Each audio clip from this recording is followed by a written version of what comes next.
The application form for CEED 2024 is now open.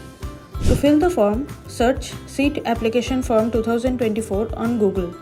The registration portal will be displayed at the top of the search engine result page. Click on it.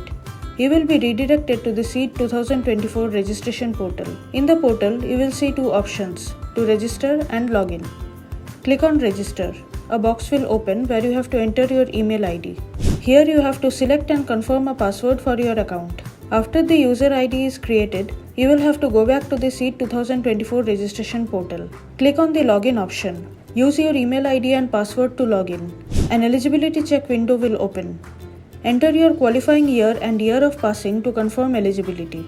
You will have to fill various details in the application form, including candidate information, correspondence address, and academic details. Also select 3 exam cities in the order of priority. In this step, you will have to upload your documents as per the given instructions. On submitting the information, the filled-in application form will be shown on screen. You can edit the form if you want. To proceed, click on Save and Proceed for payment. The applicable fee will be shown on screen as per the category you have selected. Select the mode of payment and make the payment to complete the application process.